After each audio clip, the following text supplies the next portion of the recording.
Hi, everyone. Welcome to Writing and Spotlighting Pacific Islander Stories in Film and TV with Storyline Partners and Peak. My name is Dustin Fleischman. I'm the Director of Events and Communications here at the Writers Guild Foundation. Before I introduce our moderator, I'd love to just share a brief intro about the foundation. So we are the nonprofit arm of the Writers Guild of America West, and it's our mission to preserve and promote the craft of screenwriting. And we do that in a couple of ways. We host public events, just like the one you're attending tonight. We also have other panels and workshops. Those events are available to look at on our website. We also have community programs that help kickstart our writers' careers, and we have a bunch of phenomenal resources for the greater writing community to tap into. Probably our biggest one for those who live in or are visiting the Los Angeles area is our script library, which is housed at the Writers Guild HQ on 3rd and Fairfax, just across the street from the Grove and the Farmers Market. That library is free and open to the public by appointment only. You do not have to be a member of the WGA to take advantage of that library. We're not a loaning library. You can't take any of the scripts off site, but it is a great place to do some research and read your favorite scripts from produced movies and TV shows, from the classics all the way to recent shows and movies that you've seen on the big screen or small screen. So you can learn more about our library and everything that the foundation has to offer at our website at wgfoundation.org. I will also throw some links in the chat as well. While you're there, make sure to subscribe to our free weekly newsletter. You can find that link at the bottom of our homepage. And that is about enough out of me. So without further ado, I'd like to hand things off to the interim executive director of Peak. Averie, take it away. Aloha, malo, kia ora. Hello. I got a few in there. I'm Averie. I'm a TV producer and development executive for my own jingle called Humble Sandwich Productions, and I'm also the current interim executive director of Pacifica Entertainment Advancement Committee, also known as PEAK. Buckle in, I'm going to do a little bit of intro and then intro you to our panelists. But at Peak, our mission is to redefine and expand Pacifica entertainment so that our creatives can thrive, evolve, and drive innovative storytelling that honors both the richness and diversity across Melanesia, Micronesia, and Polynesia. And this panel is part of a series on promoting issues and communities and the narratives that surround them. Peak is a member of Storyline Partners, which is a nonprofit collective of issue and community-based organizations advising on entertainment narratives. For more info on Storyline Partners, you can go to storylinepartners.com. And for more info on Peak, you can go to peakpacifica.org. And just want to start off by saying a big mahalo to Storyline Partners for highlighting Peak and to the Writers Guild Foundation for hosting us.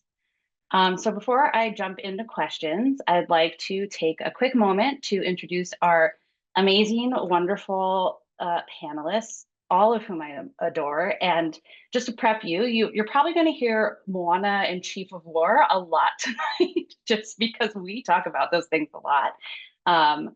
But hopefully you like both of those things as much as I do. So anyway, Bryson Chun is a Kanaka Maoli writer. He has written on Doogie, Kameāloha and Moana 2, and his script Poi Dogs was an Indigenous List and Cape List honoree. And he's worked with Ubisoft, Mattel, and PBS, to name a few. And he's been a mentor across multiple organizations, and even this year helped run our Peak Writers Fellowship. Dana Ledoux Miller is a Samoan filmmaker and showrunner. She most recently directed and co-wrote Moana 2. She was also the co-showrunner and creator of Thai Cave Rescue and has written on Kevin Can F Himself, Lodge 49, Narcos, and The Newsroom. She also happens to be the co-founder and board chair of Peak. And Sibbett is a Kanaka Maoli screenwriter and producer. He most recently created and EP'd Chief of War for Apple TV. He's also a prolific feature writer with credits including Braven, The Last Manhunt, and story development on Aquaman and the Lost Kingdom. I'm really honored to be kicking off this panel tonight with you guys because I can confidently say that each of you are pinnacles of the community of Pacifica people. And I know that sounds really big, and the typical Pacific Islander thing is to brush it off, but each of you really has made space, not just for yourselves, but also for the people in your community. So I want to start on a really positive note, which is from your experience, what have been some of the most meaningful successes in telling Pacifica stories and improving representation? I'm going to make one of you go I was first. gonna make Pa'a go first, No, considering I I think literally came he's here doing it right now. I literally came here to see what Dana had to say, so I apologize, everybody. This is um sorry, what was the question again? I was waiting for Dana. What are some of the most meaningful successes in telling Pacifica Uh, stories and improving representation?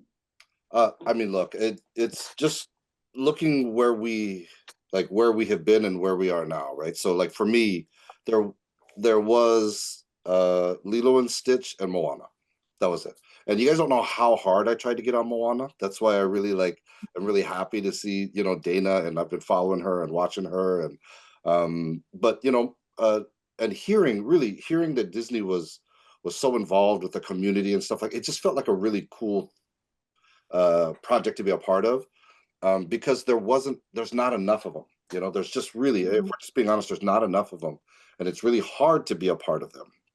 And so, being fortunate enough and in a position to, to be able to pitch something, um, it's a big deal, and it meant a lot, and but it took a lot. That's the one thing that people don't quite understand. It's not like there's a little bit of industry needing to be ready. There's a little bit of like audiences need to be ready, and then there's a little bit of we got to step up. Like we really got to be.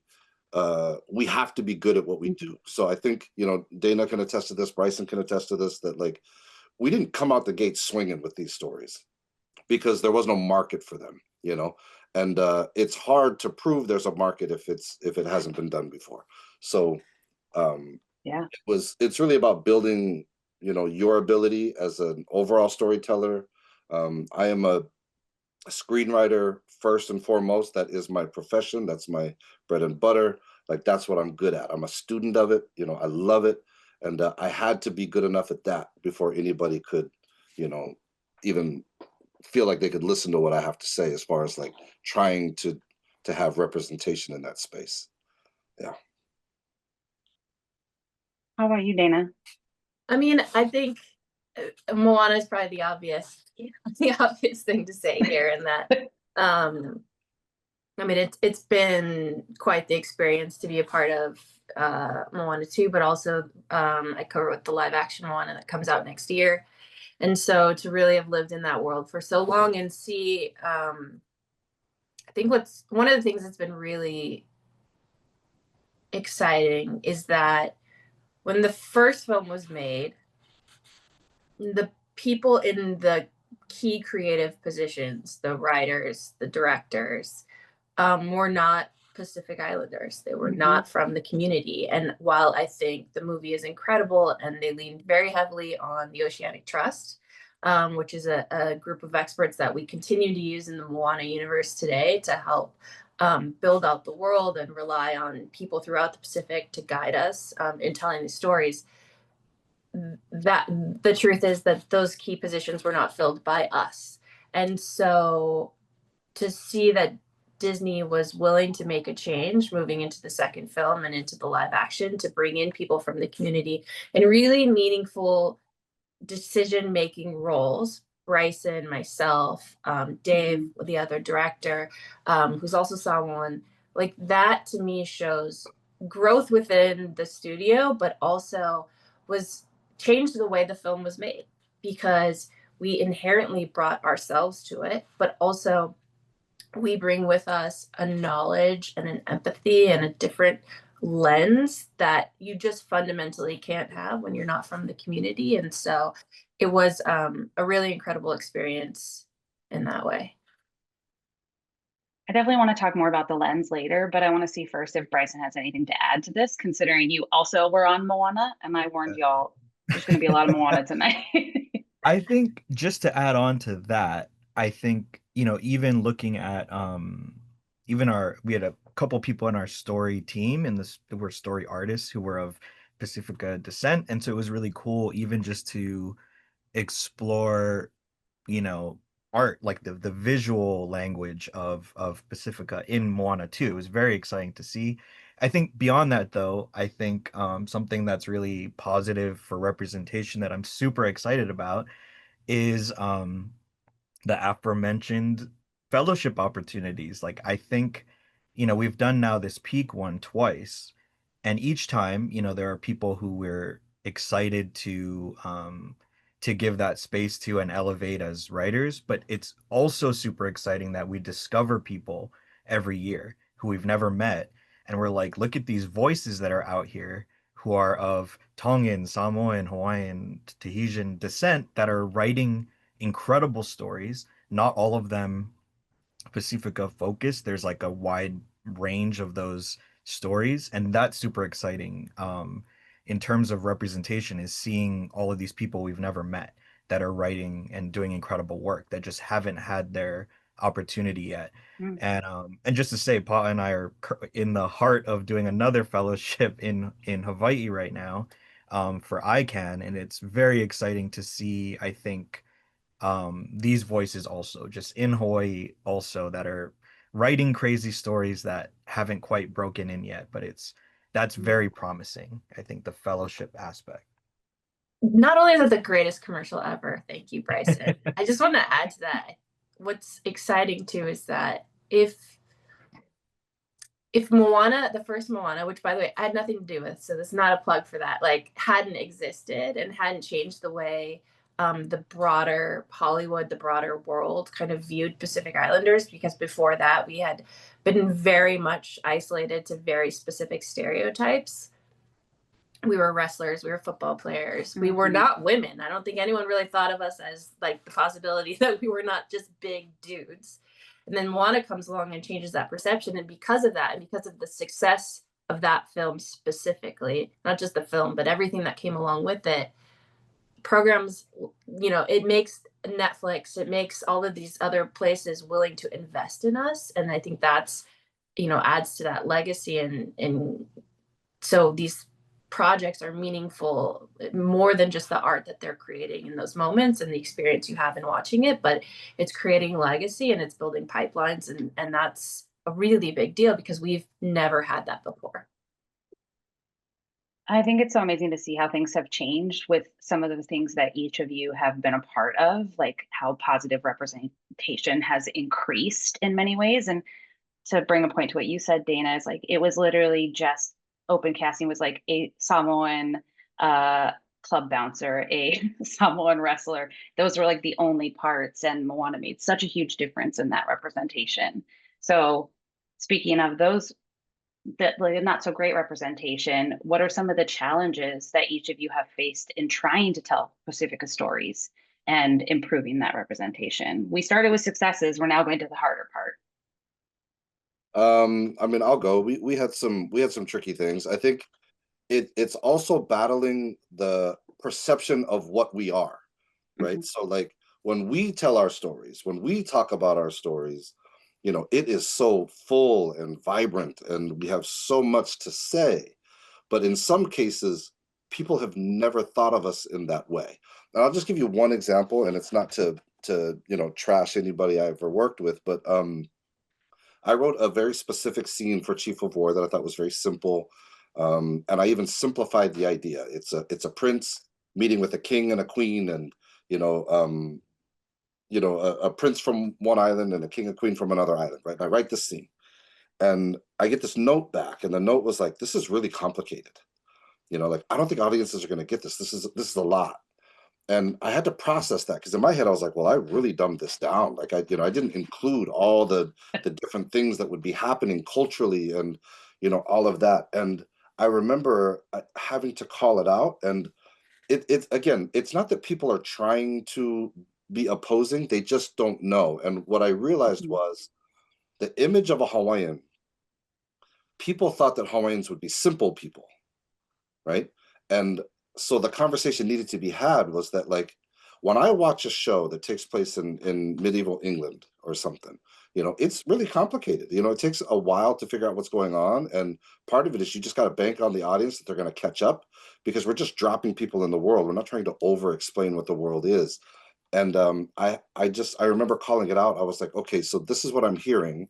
Like, you have an image that Hawaiians are supposed to be simple people, not complex and multifaceted.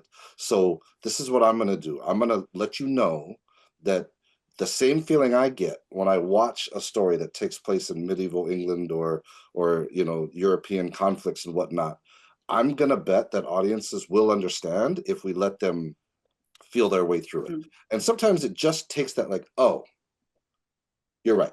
You know, I was thinking one way, but you know, because someone is basically thinking one way, we have an opportunity to show them we are just as complex, diverse, universal. Our stories have the same emotional impact. Like, you know, we understand storytelling, you know, and the cultures are not deficient in quality. You know what I mean? So it was figuring that out. And just for me, I think the easiest thing to bring up was fighting the perception of what we are, to let people know that our stories are universal and attractive.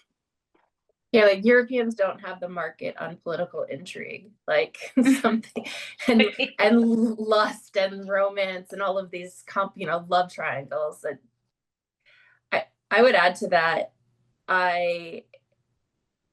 One of the biggest challenges that I think we all face, it kind of comes down to, it's a similar sort of ignorance about who we are, but it's an assumption from the people who have the money and make the decisions about who gets hired, that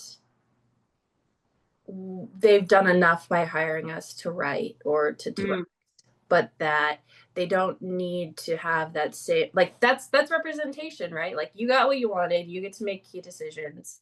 So it gets into these questions you hear a lot, like, well, I like your story, but who would we cast? What's the name? Like, who would we hire behind the scenes? Like, there aren't any production designers, there aren't any costume designers, there aren't any, you know, DPs or cameramen. And that is the bias against us, that we don't exist. But the reality is there are a lot of people out there hustling who can't get these opportunities because those biases still exist. And so it makes it really difficult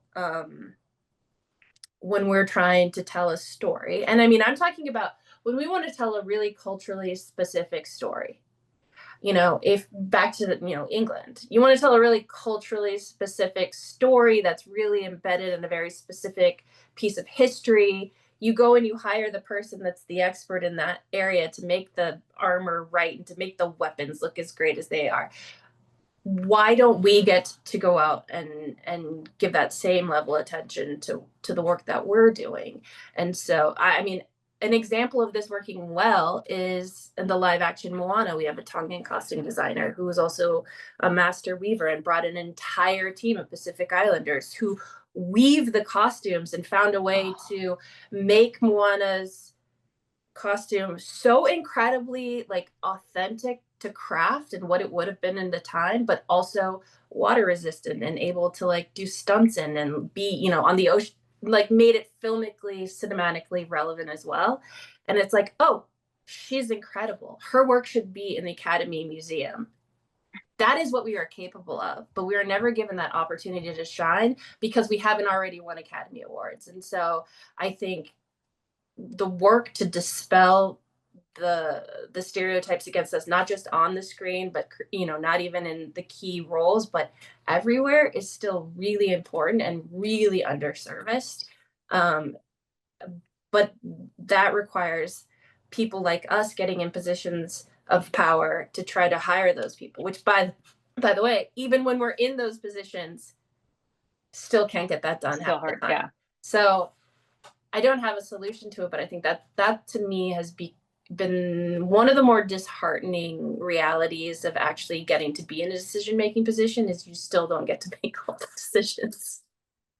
One of the things that I'm hearing too is that there is an additional barrier that you all are working against, which is there is a level of importance that's given to, like, if it's European culture, if it's European monarchy, which is just another way of saying, like, the white version of stuff in a lot of ways. And so it's like, oh, there's an expectation that you should know what those things are, and most people do. But you shouldn't expect that they should know this. You shouldn't expect that they should know this other thing, because it's also, as Pa'a was saying, like, oh, it's simple. They're simple people.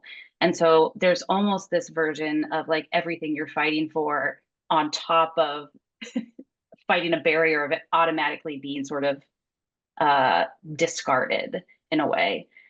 So with that in mind, like, what specifically, how do you incorporate who you are as Pacifica people in the work that you're doing, especially if you're talking about stories that aren't through a Pacifica lens?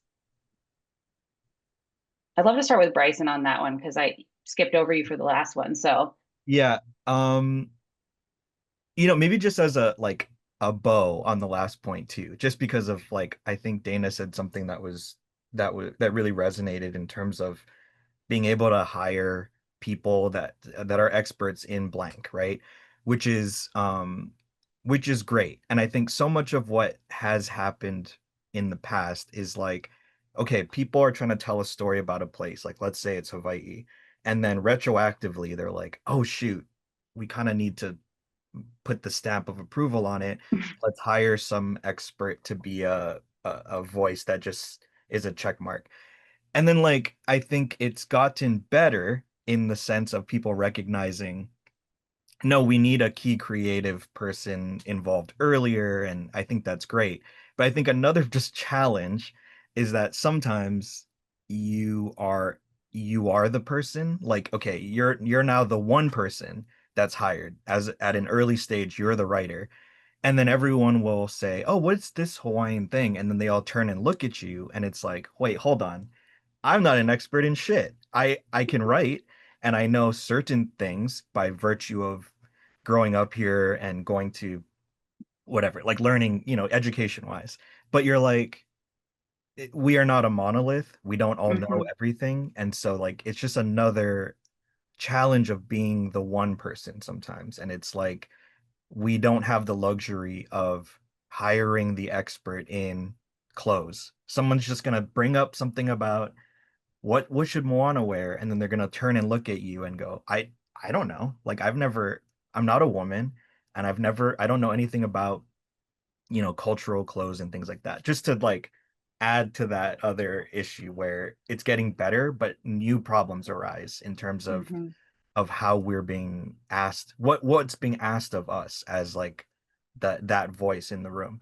But I think to your point about like bringing in culture to things is, I was just thinking about this recently because I'm I'm producing this doc that's like very cool. The subject is like it's this woman Mahina who's a scientist. She's a volcanologist, so she studies volcanoes, which is very cool. Native Hawaiian woman. And what's so fascinating and what she's talking about is how Native Hawaiian mele and oli and mo'olelo, like stories from that have been passed down through generations about Pele, how they can inform what we understand about volcanoes today, right? Like a scientific standpoint, but using old Hawaiian stories, right? And so I think about that in terms of storytelling in general and how storytelling, I think culturally, I think Pacifica people are some of the best storytellers in the world because all of our histories and our hopes and fears and our belief system is all passed down through stories. And so I think about even if we're telling a story that is not Hawaiian in nature or whatever it is, I think that just culturally, art for us is a vehicle for understanding the world. And so in terms of anything I feel like I'm approaching, I feel like that is like the onus is on us. I'm not that everyone has to do this, but thinking about what am I trying to say about the world and our place in it, and how does that shape the kinds of stories that we're trying to tell or that I like to tell. And I think not that we are the only people that can do it, but I think that we are uniquely skilled at tying in those ideas into storytelling. And so it's a great question that I hope I answered okay. I rambled a little. I think so. Yeah. Sorry. I would love to hear like both Dana and Pa'a's take on this because you've both worked specifically on projects too that aren't necessarily Pacifica focused. So, Right. Yeah.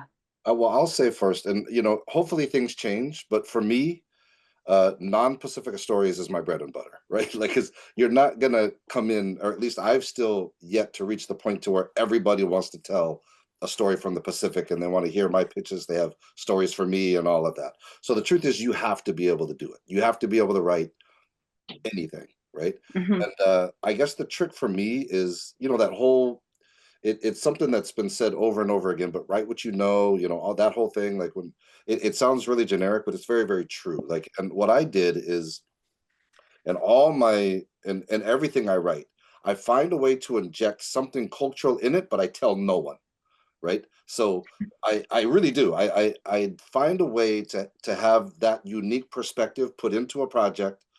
And then what it does is it makes producers, directors, or whoever I'm trying to work with, they're just like, wow, there's just something unique about this character. There's something really kind of unique about this story.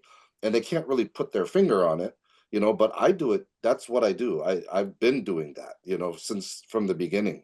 And I've won, jobs because of that. Like, in my pitches, I'm like throwing something out there that's unique. And I even got approached at one point to do a Rosa Parks story, which was really kind of weird, right? So, like, my first response was, well, I can't tell Rosa Parks story. That's not my story to tell.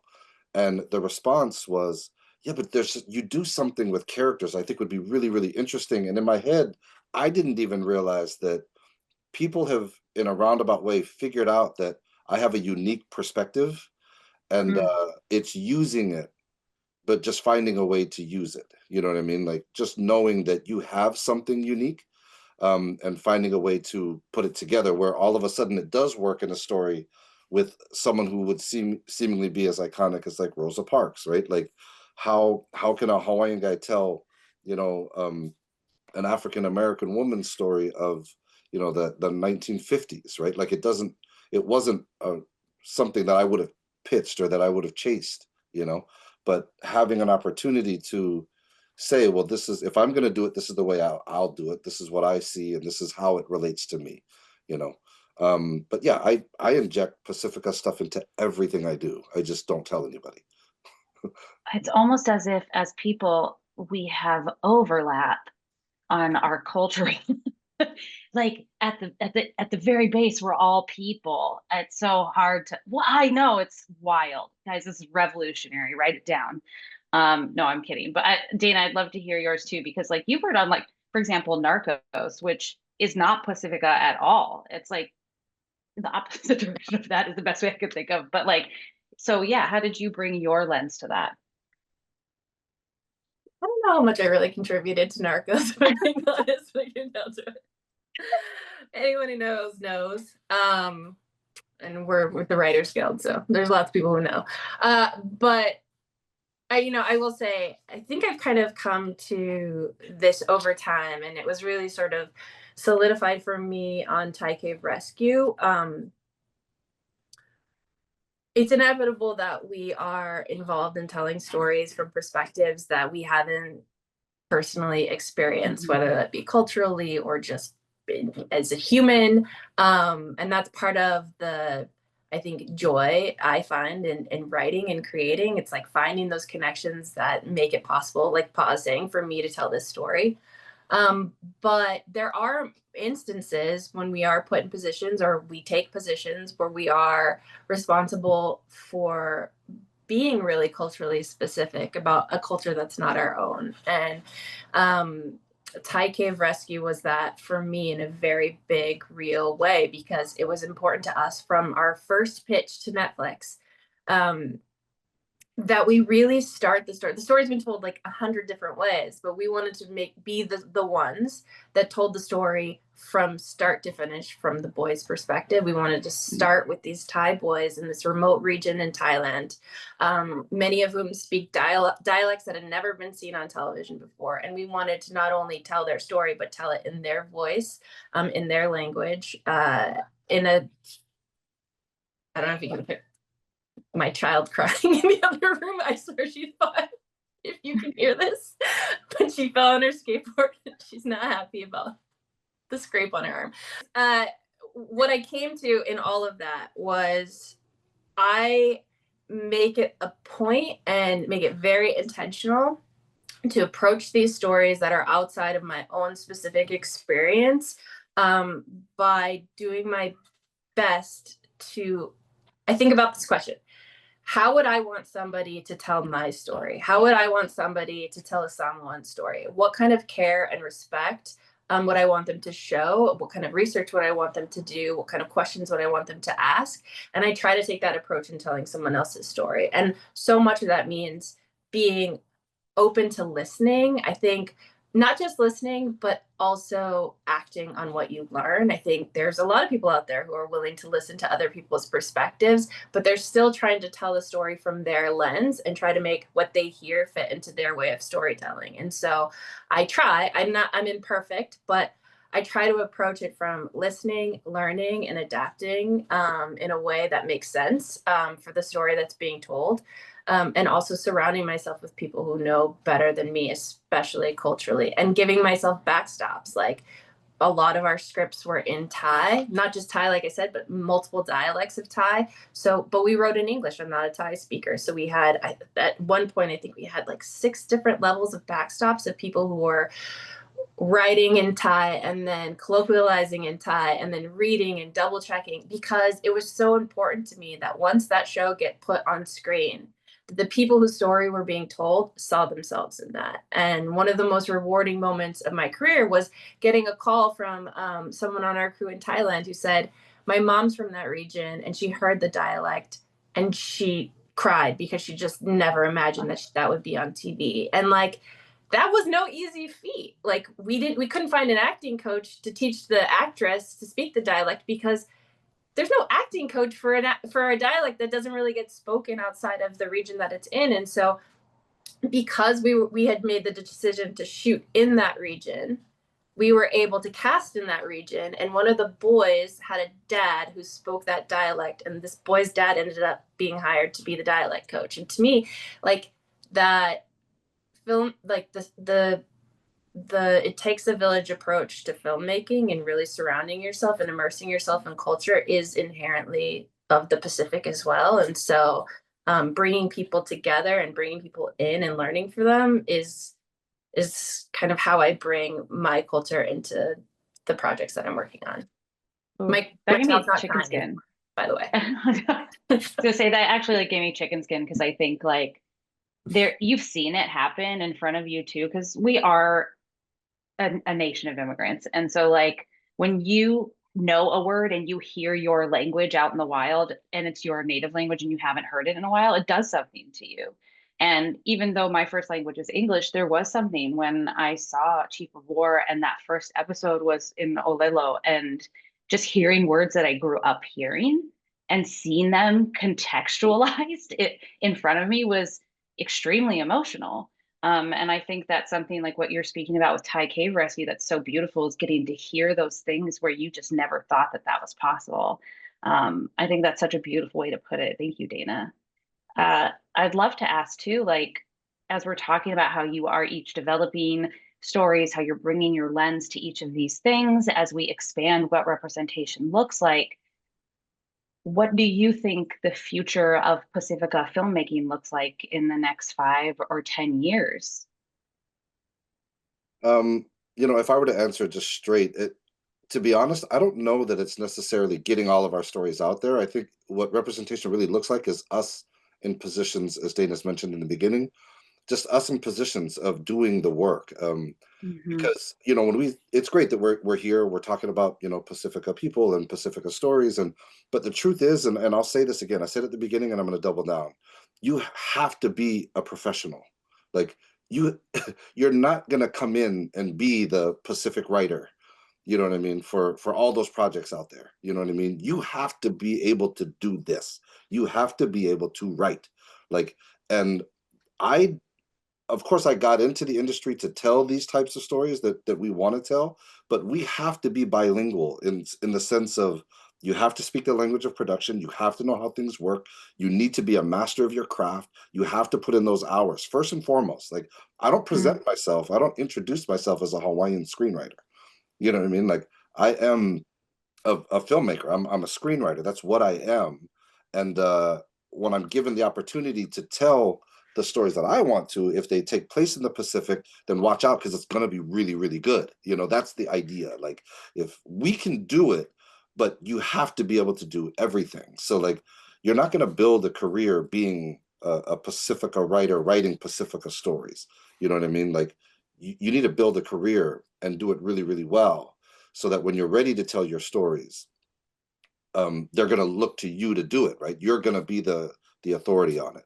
So I think the future for us, first, I will say this: I do believe the next great avenue for Pacific people is film. And you know, Bryson mentioned it. You know, Dana's mentioned it. It's just that, you know, we actually have a lot of talent.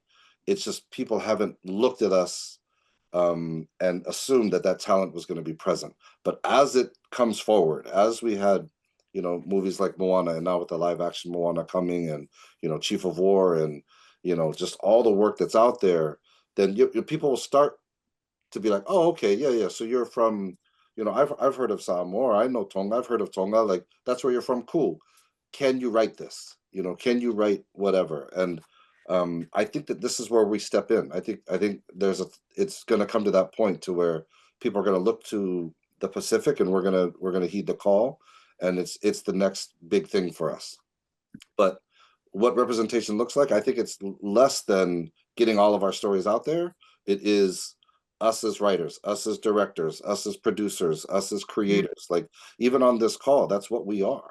You know what I mean? All four of those things, we've done them, you know, and that's just us. Like, there's going to be so many more, and that's where things will get really interesting, because then we start to control, you know, the pitch in the room, and says, hey, have you heard this story that took place in the Philippines? Or, hey, have you heard this story that takes place over here, and this group of people? Like, they'll know that we can nail it because we can already do what it is that they're doing. Thank you for sharing that. I also wanted to point out too, because you said this at the beginning of what you were talking about with like being a screenwriter first, being a producer first. I actually texted you before this to ask your permission to introduce you as Kanaka Maoli. Like, and it was because this is very specifically a space that's important for. But I think too, like, it's about knowing how you present in each space and knowing the people that you're talking to too. And I wanted to make sure, like, as a producer, I'm doing right by how I'm introducing you and how you want to be introduced, which I also think is important for each of us in this space to know too. But I thank you for sharing that. And Dana, I'd love to hear your perspective as well. I mean, I would agree with what Pa'a says, and I would say, personally, I have no idea what the specifics of Pacifica stories will be in the next 5 to 10 years. Like, I imagine there's somebody out there with a seed of an idea that I can't even fathom yet that's going to get made and gonna blow everyone away. But I would say my hope, and this is a lot to do with why we even began Peak to begin with. My hope is that we exist in a really solid way within the entertainment community, meaning that we were once, when I started, we were this scattered community that none of us really knew each other or that we even existed. We weren't a community. We were individuals who were kind of lost at sea, and that's not who we were meant to be. And so my hope in the next 5 to 10 years is that we continue to build on this foundation of a solid community that is starting to form and has been forming for the last few years, and that within that growth, we continue to support each other, to celebrate each other, but also to bring each other alongside, like bring people alongside and really mentor and guide, so that, you know, we are traditionally a people that have not existed in Hollywood in meaningful ways, which means that we don't have the foundation of pipelines and knowledge and basic education about what this incredible job even is. I mean, working, if you can get work in a movie, that's these are trades, not just like crafts, but they're trades and real jobs that can change a person's life and make them a part of something bigger than themselves. And so I hope that 5 years from now, 10 years from now, there are more of us here that we're continuing to support each other and that we are helping each other thrive, because that will influence the stories that are getting told. That will shape the way we are presented throughout the industry and make it possible for people to come up behind us and continue this, so that I really think right now we're in the process of building what will become generational acceptance in this world, and generational, like the continuing oh my god, I can't think of words, but what I'm trying to say is that for generations to come, we will continue to be doing this work and telling these stories, that it's not just about the here and now, that we are building for the future. I think that's great. I think too, like, especially, I mean, film and TV and content, as we're calling it, it now lasts forever. It's there and accessible in so many ways where it hasn't been in the past. And I think that also helps spread like what Pacifica filmmaking can look like too, because traditionally, we were songs, we were melees, we were chants, and so now getting to actually put it onto something that we can share across the world is really impressive. Bryson, do you want to add before we go to the open Q&A? Yeah, I think I also agree it's a pipeline. If in 10 years I can write something and then take it to a Pacifica producer who then we know a studio head who is also like that, and then a all the things, and we can connect the dots, and then I could staff it with people who are all known entities that can move the needle. That's a dream. Um, and I will say, selfishly, I do want to see just more Polynesian to Pacifica stories that are like, I I love Chief, I love Moana, I love all these things. Like, but I do think there is this thought about what types of stories we tell, and that we are like a historical people, which is great because our histories are great and there's so many great stories. But I want to see like reservation dogs. Like, where are we at today? Where are the stories of these communities and how we exist right now? And and I do want to, like, selfishly, because I love comedy, where are the comedies? Where are the horror movies? Where's like the Oh, sci-fi? Where's yes. the weird shit actually? Like, I want to see like Sorry to Bother You that some Pacifica person did, or Everything Everywhere All at Once. Like, write more weird shit. Like, I want to see that, and we just support each other in that way. So that's my my hope. So for people listening who are in these communities or not, please, more weird shit. That's what I'm interested in too. I like, I'm not interested in that for sure. Like, I would love some weird, I want like Hawaiian aliens. Like, I Yeah, want to see yeah, more please. sci-fi stuff would be Yes. awesome. I also am a big fan of Chief of War and more of that, but like, yeah, We need it aliens, all. That's the thing. We need ghost ghosts, stories yeah, and all the modern. Yeah, we need everything. 100%. Well, I'm gonna pick some questions from the Q&A and throw these at you guys. Our first one is, how do you balance authentic cultural storytelling with creative dramatization without crossing into cultural appropriation or commercializing your own culture? Ooh,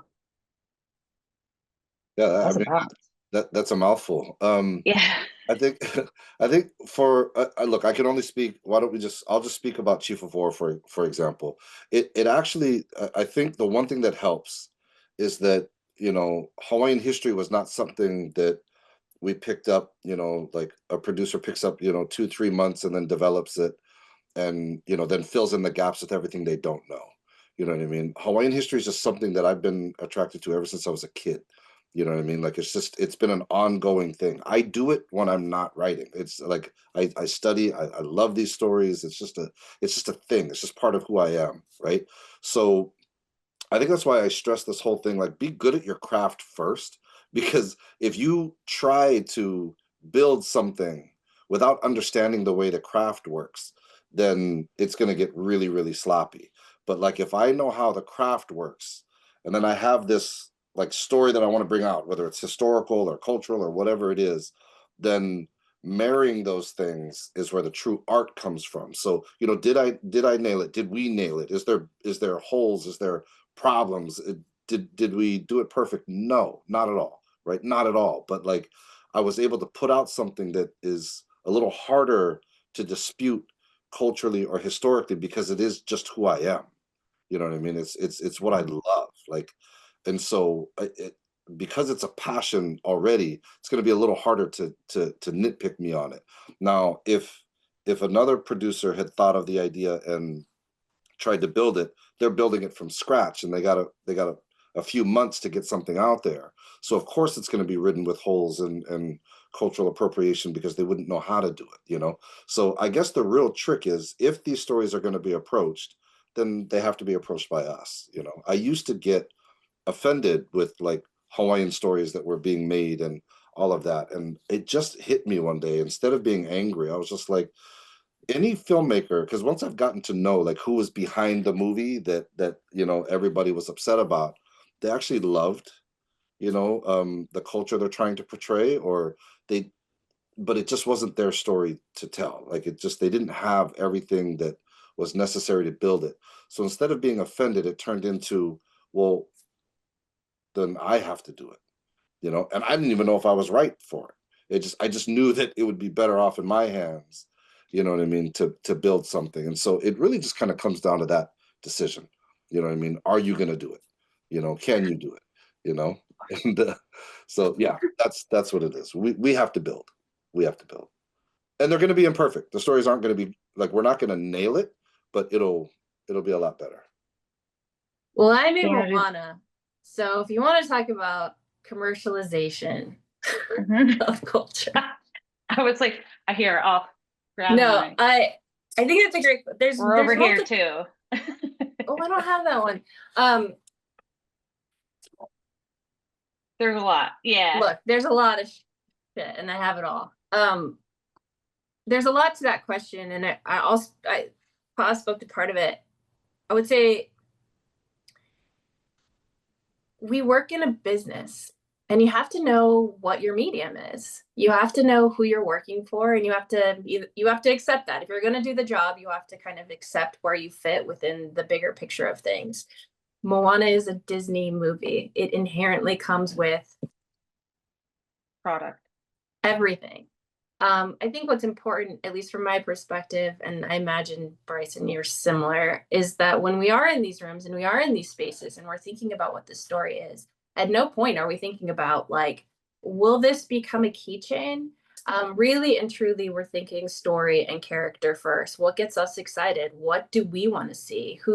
I have an entire bookcase over here of just like rare Pacific Islander books that I've found over the years, that because it's so hard to find folklore or stories from other islands that I'm not a part of, that like I've become a collector of those things so that I can explore them. And so in crafting the story, that's what we're thinking about. But knowing that we're making a Disney movie, which has to hit those song moments, you know, exactly the right place. And so it's like, how can we put our best selves forward within the structure that we've chosen to be a part of? Now, if you're making an indie movie that's self-financed and there's nobody like standing over you dictating what you get to do, then you get to make different choices and make different decisions. But for me, it's just about not thinking about anything but what serves the story and the story I want to tell. Yeah. I think it's also, just same thought, but intentionality, like we are trying to do this to the best of our ability, but like I was sort of saying, is like we're not experts in all the things that we're asked to be experts in sometimes. And I think we do our due diligence and we do our best. And I think the other side to it that I like, it's my own plea, is that there are tons of movies about like going back to the medieval England thing.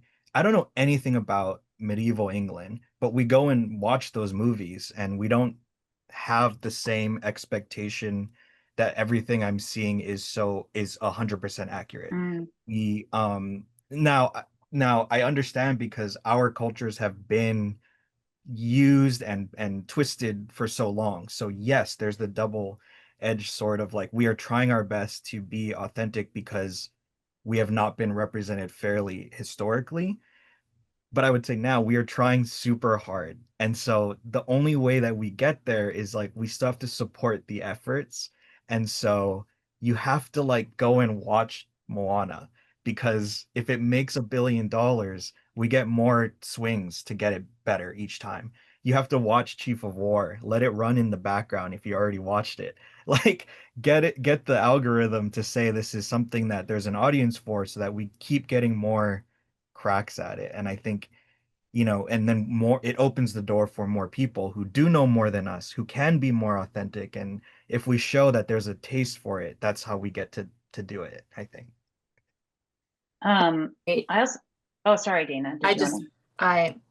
I really like what Bryson said. Yeah. I was also like, did you have another keychain to throw in there just really fast?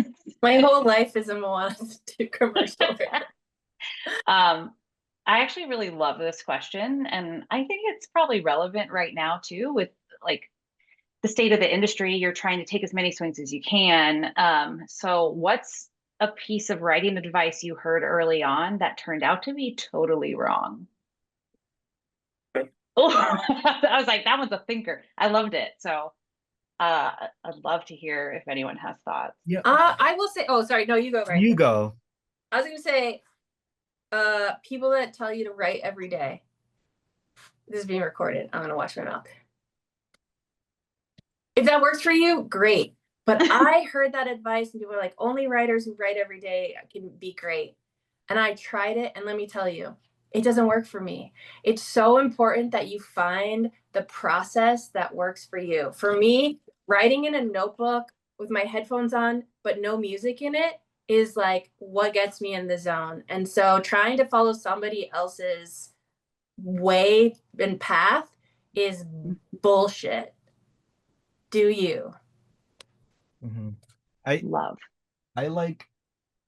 think Paul was kind of saying it. You always hear write what you know. I think that it's probably not bad advice, but I feel like it's misunderstood where it's like, okay, so I can only write the thing that I've experienced 100%. It has to be from my life. And that's not it. You just need to write what are the things that you care about, what are things that you resonate with, or what are things that you feel strongly about that you want to say. That's writing what you know. It's not I can only write something that I've personally experienced. So I think that's one for sure. Yeah. Geez, I don't know. I would say you don't have to go to film school. And I don't know how popular that is. I don't know how many people are doing it. I didn't do it. I think that there are so many resources out there that you can find everything that you need to be able to build a career as a as a writer. And I wouldn't even as far as to say I was gonna be a writer and not spend any money. Like that was my goal. Like my goal was I'm gonna be a writer without spending any money. So yeah, geez, man. Oh, the other thing I will say is, oh, this is gonna because I know a lot of writers are readers, but I hate reading. I hate it. I don't read. That is very. I don't read novels. reading. I don't. I think I read one. By the time I graduated from high school, I'd read one book, and I just don't do it. Like, I'm not saying you shouldn't. So I'm the one giving you the bad advice right now. Says don't learn to read. That is his advice. It's time to go. I can't do it because I'm such a busy-minded person that when I read, I feel locked in, and then I can't go anywhere. I should be doing something else. I got 5 kids, for crying out loud. I got no time to sit and read. So like I don't know that people say read screenplays. I wrote 3 scripts before I ever read one. You know what I mean? Like, and I didn't know the structure. I didn't know anything. I wrote 3 before I ever read one. And to this day, I still don't read scripts. Like people say read scripts and I don't read. I don't. I feel like that goes with what Dana said of doing what works for you. 100%. That was actually the best advice, Dana, because like it becomes you. I think everybody spends their first couple months trying to be, the writer they heard about. You know what I mean? The Scott Rosenbergs, the Shane Blacks, and everybody wants to write Thelma and Louise and Aaron Brockovich, and like it's not you. You know what I mean? Like if it's not you, don't do it. Like it doesn't work. You'll never get it until you find your voice and exactly what you need. And I have this question last, and I think we can end on this one. And I it's really interesting because it's speaks to and encompasses a lot of what we've been talking about with how you as a writer work and how we speak to our communities or how we show our culture. So how do you deal with critiques that come from within the community? And has that ever stopped you from writing certain things?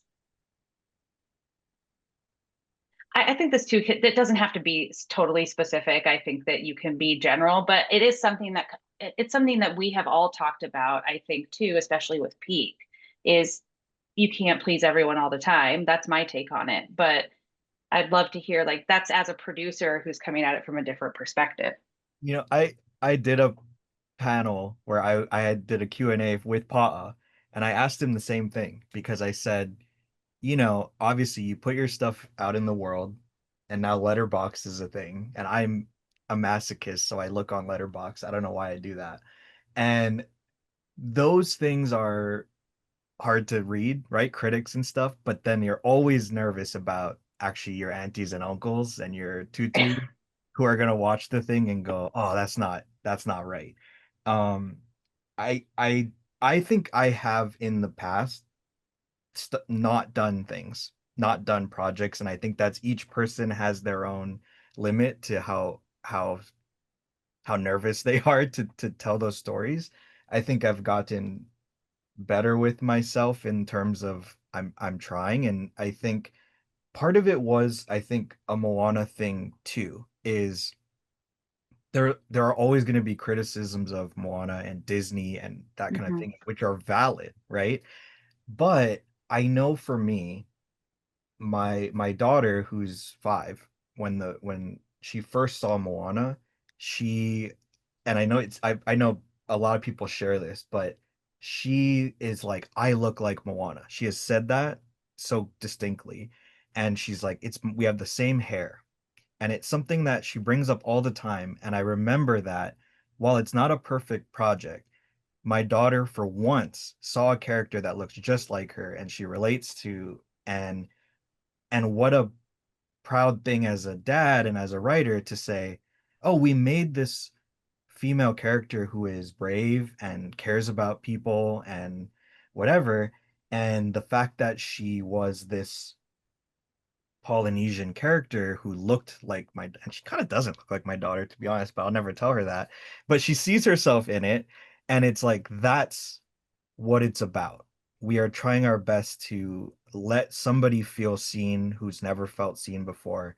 And it's Mhm. not always going to be perfect, but like when I see little kids like Halloween's coming up and there are going to be so many Moanas around, Oh, I'm so so excited. stoked about it. Like it is an incredible thing. Um so that's a very that's I don't know if that answered the question, but that's kind of where I'm at. I would say Bryson said everything I would have said. That was beautiful. Yeah, it really was. Um, Um, for me, the way I do, well, this is, I think, and this is probably the way we all kind of think, because we know how hard it is, right? Like, we know how hard it is to represent and to tell good stories and, you know, to get history right or culture right. It's so difficult that when people have anything to say about it, I just know they don't know what they're talking about. Like, it's so hard. Like, it's so hard that, like, it doesn't really hit me in the way that it probably could or should if I wallowed in it. But um so there's two ways. One, culturally, the way we approach these things is with humility, right? Just humility. I don't pretend that I did it right. I don't. Like, so when people have an argument, I'm like, yeah, like, sure, like, I get it, like, you know what I mean, like, I know where you're coming from because I could have done better, right? But then there's the non-cultural part of me that's just, this is my job, like, my profession.